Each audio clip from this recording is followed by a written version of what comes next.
Hey, what's up Aquamigos? How are you guys doing today? If you're new here, my name's Tobias and today I'm going to be reviewing this pond pump by the brand OYOWATER. Now OYOWATER is the same brand that sent me that aquarium light that you may have seen me review, and just like this aquarium light, I've had this pond pump at my house for probably about a year and I just haven't opened it or checked it out yet. And it's totally my fault, but check it out. This is that aquarium light. I just want to give you guys an update on how the light's doing. And I mean, so far everything is doing well. I've noticed that this Anubias plant, the leaves are starting to perk up a little bit more to the top of the tank.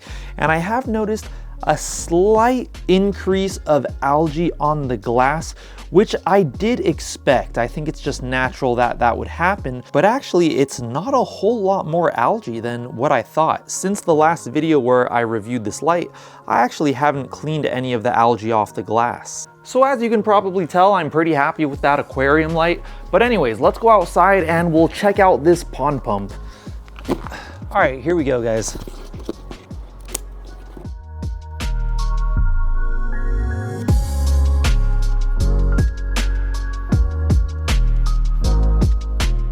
Alright guys, so here's everything that came inside the box. Of course, we have the instructions. We have this mesh bag that you can put around the pump to make sure that big debris doesn't get sucked into the pump. Then of course we have the pump itself, this hose adapter right here. And I just wanted to mention, it comes with a very long cable. Like, check this out. Check out how long this is. I don't think, out of all the pumps that I don't think I have ever had one with a cable this long. I mean, that's crazy. All right, I just had to untangle that, but check that out. The pump's all the way over there.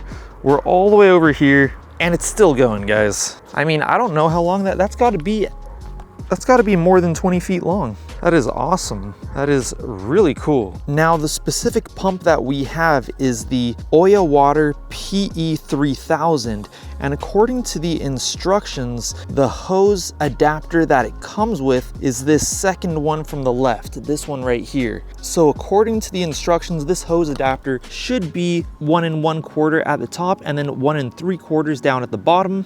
This thing screws into the top right here, just like that. And this pump can be used fully submerged in water, or you can run it out of water. This front cage should snap off. Oh, there we go. Came off super easy.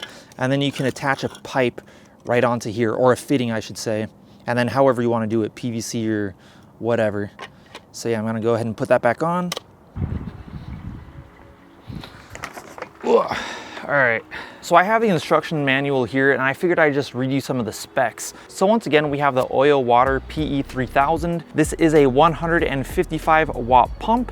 It should pump 3,000 gallons per hour. It has a max head of 17 feet. And actually the power cord length is 32.8 feet long. So actually a little bit longer than I estimated earlier. So I went ahead and brought out my Pareja pond pump that I reviewed probably about a year ago, maybe a little longer ago, just so we can see the size difference between these two pumps.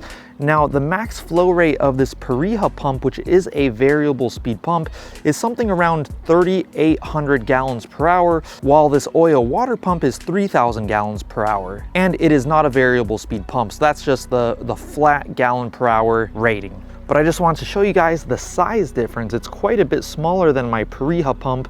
But the other differences that I wanted to point out is that this pump, the OYOWATER pump, uses 155 watts, while the Pareja pump only uses 80 watts for that 3,800 gallon per hour setting. So when it comes to energy efficiency, the Pareja pump definitely wins, but check out how much more compact this OYOWATER pump is. I think I'm actually going to keep that one as a backup in case anything ever goes wrong with that Pareja pump. I think this will be a good backup to have. Also, the Pareja pump goes for $190, while the OYOWATER pump goes for $110. And I'll go ahead and have links to both of these down in the description below in case you want to check them out. And by the way, I'll also include the link to the review I did of this Pareja pump down in the description below as well. So anyways, guys, I think that's pretty much everything you need to know about that OYOWATER pump. Let's go ahead and test it out. I'm going to come over here. This is my 35-gallon preformed pond that I used in my last video to test out this Popo soap filter pump. So I'm gonna go ahead and take this out and let's go ahead and put that oil water pump in here. The cool thing is that I won't need an extension cable to test this out because the cable is so long. So let's just go ahead and put it in here. The water's probably gonna shoot up like crazy. All right, let me make sure we got a good view with the camera. So that's what it looks like, guys. It is just ever so slightly below the surface of the water, as you can see right there. All right, guys, here we go, moment of truth.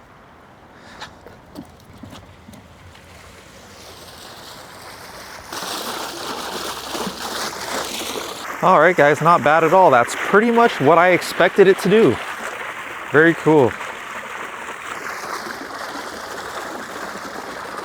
All right, I'm just gonna go ahead and unplug that now. Oh, there we go. All right. So yeah, guys, I think that was great. The pump seems to work great.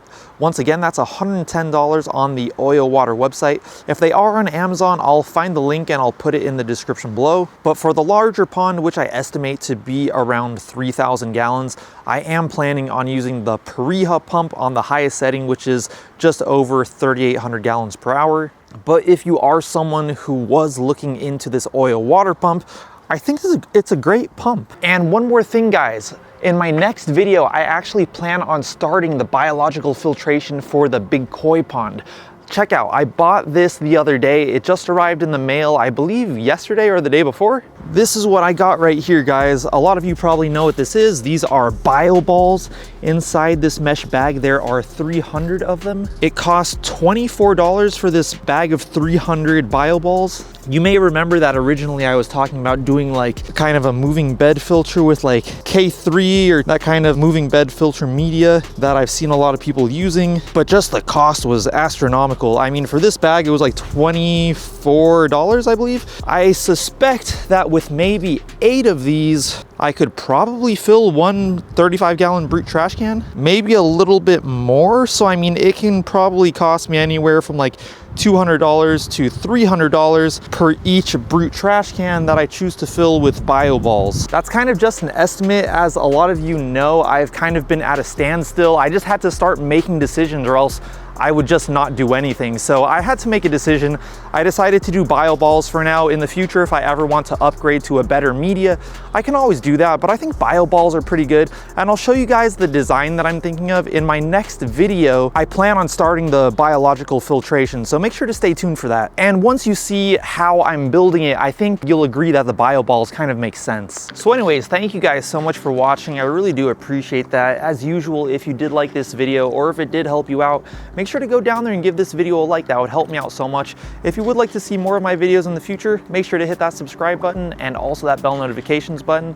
If you'd like to follow me on Instagram, I'll go ahead and put my handle right here if you'd like to follow me there. And once again, a huge shout out to OYOWATER for sending me that pond pump. I think that was really cool. And I'll talk to you guys in my next video. Peace.